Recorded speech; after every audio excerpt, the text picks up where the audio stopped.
and we have to be good shepherds. We want to just be able to, be in the sheepfold, but sometimes you have to leave the sheep of the house of Israel, the 99, and go search for the lost sheep of the house of Israel who've been dragged by wolves from the safe sheepfold and taken into the lair of the wolf.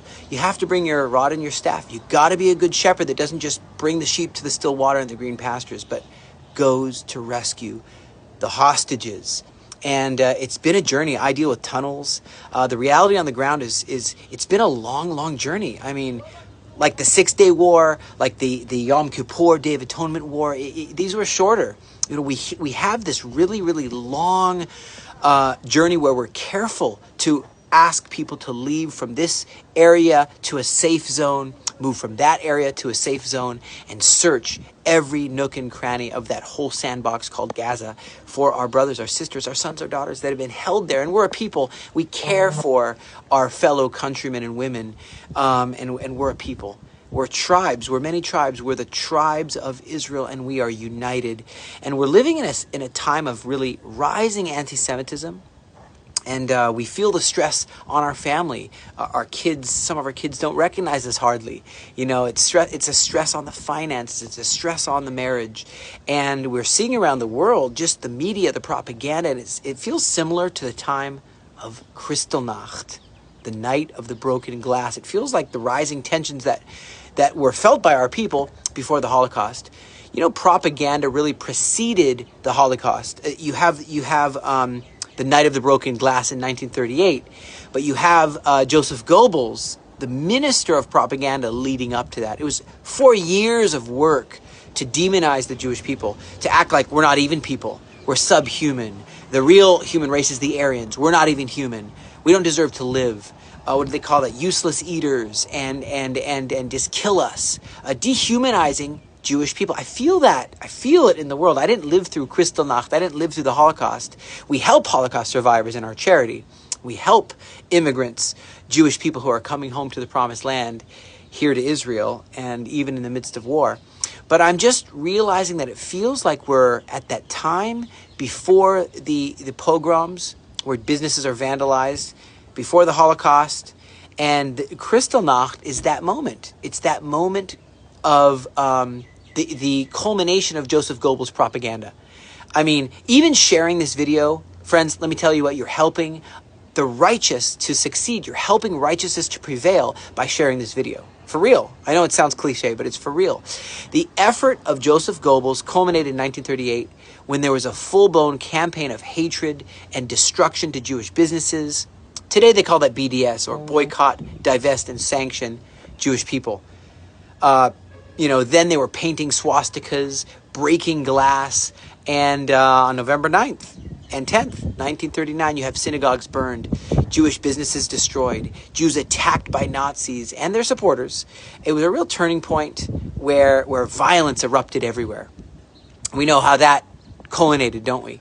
But I see that today, ever since October 7th, when I was called up. I've been serving consecutively over 700 days. Consecutively, just to serve, to rescue the Jewish people from the clutches of terror. And since then, I've seen such propaganda, such lies about Israel. It's just ridiculous. And this anti-Semitic violence is just echoing throughout the world. And you see how even people who supported Israel, people who stood and spoke truth like Charlie Kirk, well, look what happened, how he was murdered, right? You see him on September 10th, 2025, murdered. And there's a polarization. It was never this bad. You never have such a polarization where some people completely will cut other people out of their life and not even look at them as a fellow citizen of the same country. You know what I mean? It's become more and more volatile. I'm not trying to be a doom and gloom guy. I'm a fun guy. I'm not a doom and gloom guy. Ask my kids. I'm telling dad jokes, But I look at the reality of the situation. I realize we got to stand up for what's right. We're alive for this time. We need to be able to stand up for truth. Israel's in a righteous war of self-defense, a righteous war to uproot the evil Hamas. I mean, if no one stands up, it's almost like this. It's almost like at a school situation. And you go to your son and you say, if you don't give all your money to the school bully, you're an obstruction to peace.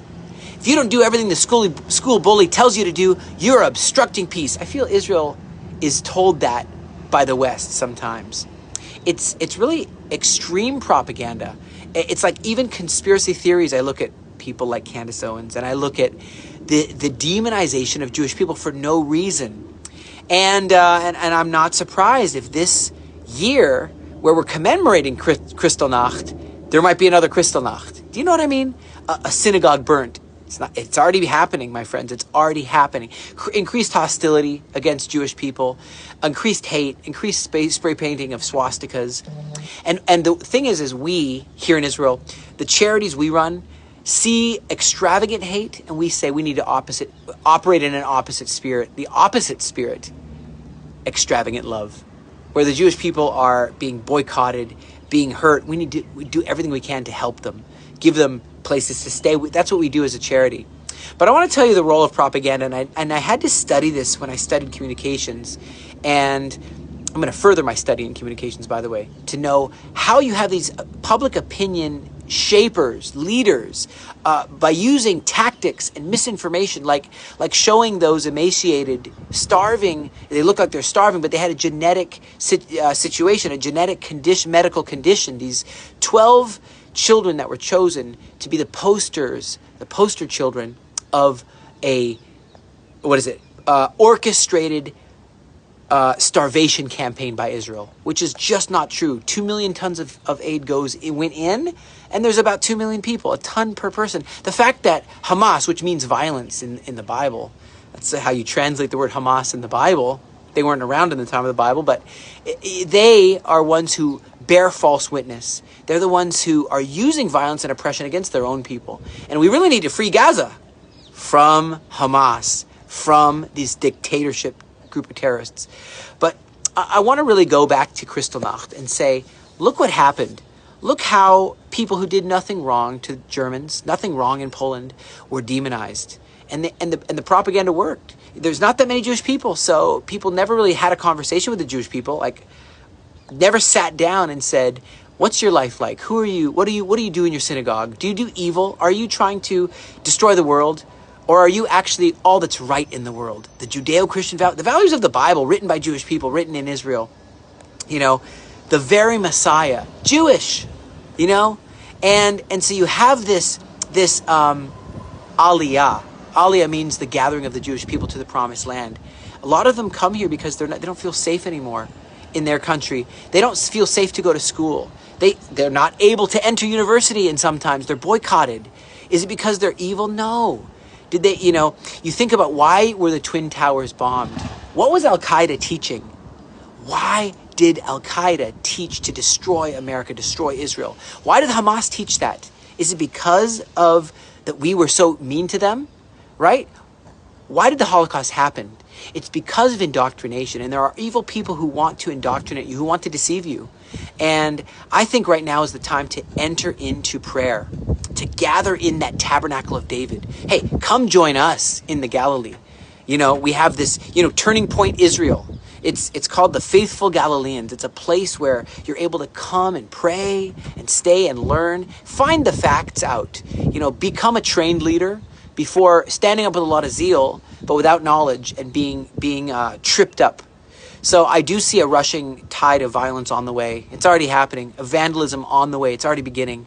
And guys, I want you not to fall to this propaganda. I want you to meet a Jewish person. I want you to get to know what the Bible says about Israel. And so what I want to say is, when you see defacing of Jewish synagogues, of businesses, when you see lies being shared, are you ready to stand up and not say, I can stand in the gap for what's right? I will stand in the gap for Israel. I can be a blessing to Israel. I will be a blessing to Israel. There's unchecked hate, and we see how what happens in history. We see where that ends up, don't we? We see that it doesn't end well. And it wasn't just Jewish people who were massacred at the hands of this prideful Nazism, okay? And that's why we must stand together. Join with us. Join with these organizations. Join with remembering Kristallnacht. Won't you light a candle? Won't you connect with a local synagogue? Won't you join in with other organizations? Hey, you don't have to just join with the Faithful Galileans. Okay? You don't have to just join with the Faithful Galileans. How about you join with any organization okay, that's restoring Israel, that's fulfilling the promises. Why don't you find out what the tabernacle of David restored means? Gather and pray. Read through the Aliyah scriptures. This is really, my friends, it's a dark time. Very dark time. But you know, in the darkest of time is when the light is seen the most clearly. And in the darkest of time is when we got to stand in unity and stand to support Israel. Stand for justice, stand for righteousness, stand for the word of God. Doesn't it say in Isaiah 43 verse 5, I will bring your offspring, I will bring the Jewish people from the east and gather them from the west. What's west of Israel? Well, it's the United States. You guys are in the west. And it says, I will plant you in the land with all of my heart and all of my soul, in Jeremiah chapter 32 verse 41. It's the only thing, I think, there's so many people who quote it. I think Charlie Kirk quoted this. I think so. The only place in the Bible where God will do anything with all his heart and all his soul. Don't be afraid in these times to be bold. Don't wait for someone else to do it. You know, that quote, they came for the Jews, but I said nothing because I wasn't Jewish. Then they came, you know, one day they're going to come for first the Shabbat, those who worship on Shabbat, and then those who worship on Sunday. Won't you stand in unity? And this is not just for those in Europe. I'm talking about those who live in Canada, those who live in the United States. It's a time to stand and pray. Pray for Israel. Pray for full and complete victory, for God's strategy. Pray for strength. Pray for endurance. Pray for a time of awakening all throughout the world. It's going to be too late. Don't say I can, say I will. Friends, the word Judeo-Christian, I love that term because it's based on the promises of God, the very promises that brought the pilgrims to America, to search for a place where they could pray and worship in freedom. If that's you and you want to join with us, well, go, look us up. Talk to anybody and ask, what does Aliyah mean? How can I help the ransomed of the Lord to return and come with singing into Zion? And everlasting joy will be on our heads. The time is now and the time is short. Guys, let's rally together in unison. Let's stand with the Jewish people. I want you to go now and find a synagogue and find a way to help them, bless them, and say you're standing in solidarity with them in these hard, hard times of darkness. Shine a light. God bless you. My name is Chaim Mailspin.